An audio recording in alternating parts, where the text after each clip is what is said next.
Hello hi అండి. Sushee with Khushi YouTube ఛానల్కి వాళ్ళండి. నేను పాలకూర ఉల్లికారం ఎలా వండాలో చూపిస్తానండి వీడియోలోని.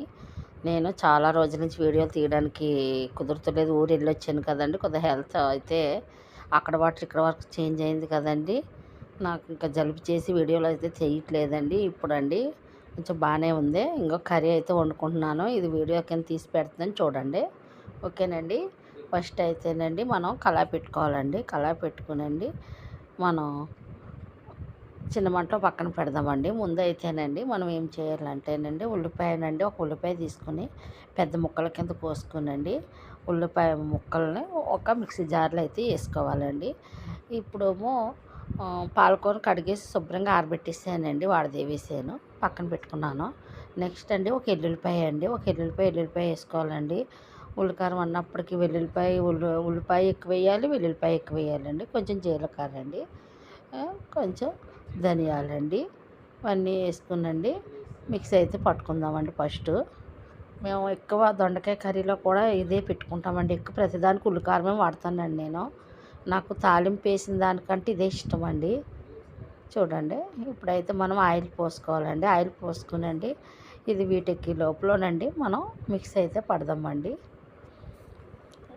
ఉల్లికారాన్ని మిక్సీ అయితే పట్టేద్దాం. చూడండి,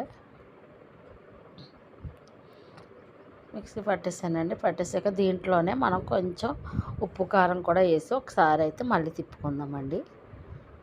ఇది చాలా మంచిదండి. పాలకూర చాలామంది ఇష్టపడరండి తింటాకే. ఇలాగైతేనండి చపాతీకి అయితే చాలా టేస్ట్ ఉంటుందండి. అందుకే ఇలా ఒకసారి ట్రై చేయండి. అదిగోండి, చూసారా, మనం కొంచెం ఒక స్పూన్నర కారం అనండి, ఒక అర స్పూన్ సాల్ట్ అయితే వేసుకున్నానండి.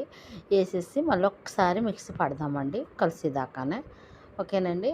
తిప్పేసామా, ఈ లోగాలో నూనె కాగింది కదండి, కొంచెం అండి శనగపప్పు వేసుకోవచ్చండి. మినపప్పు వేసుకున్నా బాగుంటుందండి. నా దగ్గర మినపప్పు అయితే లేదండి. శనగపప్పు, ఆవాలు, జీలకర్ర అయితే వేసానండి.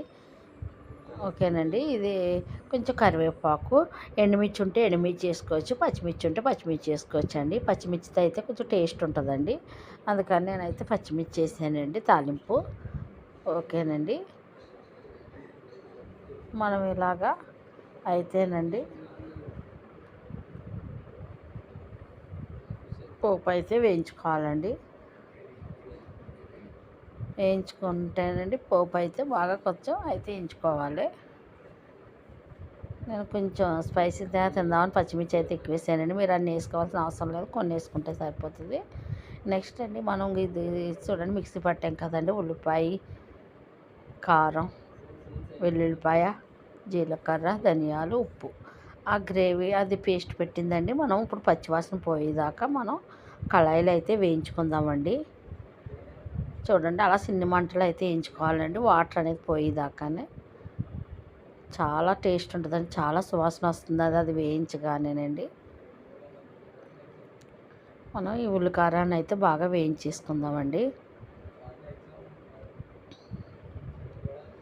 కొంచెం పసుపు కూడా వేసుకుందామండి. కొంచెం పసుపు కూడా వేసేసుకుంటే మంచిగా ఎగుతుంది, స్మెల్ అనేది ఉండదు. పసుపు తిని బాగా స్మెల్ పోయేదాకా వేయించేసుకోవాలండి చిన్న మంట మీద. నెక్స్ట్ అండి చూడండి, పాలకూర అండి శుభ్రంగా నేను మార్నింగే క్లీన్ చేసేసండి, ముక్కల కింద తరిగేసండి. దాన్ని శుభ్రంగా ఒక బకెట్ నీళ్ళు అయితే కడిగేసి వాడదేవేసి ఆరబెట్టేసానండి. ఒక హాఫ్ అన్ అవర్ అయితే ఆరబెట్టేసానండి. మంచిగా ఆడితే పొడి పొడులు ఆడుతూ ఉంటుంది కదండి, అందుకని కొంచెం వాటర్ అనేది తక్కువ వస్తుంది. ఆల్రెడీ పాలకూర వాటర్ వస్తుంది కదా, కొంచెం డ్రై అయినట్టు ఉంటుంది. ఇది అయితే బాగా ఎగిపోయిందండి, చూసారా.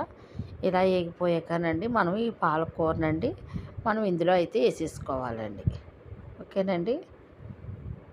బాగానే ఈ పాలకూరని తీసుకొచ్చి ఇందులో వేసేసుకుందామండి. చాలా టేస్ట్ ఉంటుందండి కర్రీ అయితేనే. ఒకసారి మీరు కూడా ట్రై చేయండి వీడియో చూసి. దొండకాయ అయితేనేమో దొండకాయలు వేగాక మనం ఉల్లికారం వేయాలండి. ఇదంటే ఆకుకూర కాబట్టి, కాయగూరలు అయితే బెండకాయ ఇవన్నీ అయితే ఆ కాయగూరలు వేగాక వేయాలండి. ఇప్పుడైతే మనం ఆకుకూర కాబట్టి ఉల్లికారం వేగాక ఆకుకూర వేయాలండి. చాలా బాగుంటాయండి కర్రీస్. దీన్ని బాగానండి ఆకుకూర వేసి బాగా కలుపుకోవాలండి. మనం మూత పెట్టుకున్నప్పటికీ మనం ఆల్రెడీ అది వాటర్ అనేది దిగిపోయి కిందకి అయిపోద్ది కదండి. అలాగా చక్కగా కలుపుకోవాలండి. మొత్తం కింద నుంచి పై వరకు కలుపుకుంటే అంతా మంచిగా కలుపుతుందండి. ఓకేనండి. ఇప్పుడు మనం శుభ్రంగా క్లియర్గా కలుపుకుని ఒక 2 మినిట్స్ అయితే మనం మూత పెట్టుకుందామండి. చూడండి, మూత పెట్టుకోగానే కిందకి వెళ్ళిందండి. మళ్ళీ కలిపేసుకోవాలి, మైమయంగా కలుపుకోవాలండి, లేకపోతే కొంచెం కిందకి అంటుకుంటుందండి. ఓకేనండి.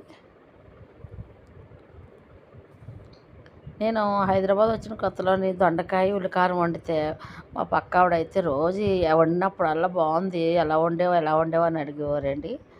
దొండకాయలు బాగా వేయించేసాక వేగిపోయాక అప్పుడు ఈ ఉల్లికారం వేయాలండి, మంచి టేస్ట్ వస్తుందండి. దొండకాయ కర్రీకి అయితే ఇంకా బాగుంటుంది ఉల్లికారం. ఒకసారి అది కూడా ట్రై చేయండి, నేను అది కూడా వీడియో పెడతానండి.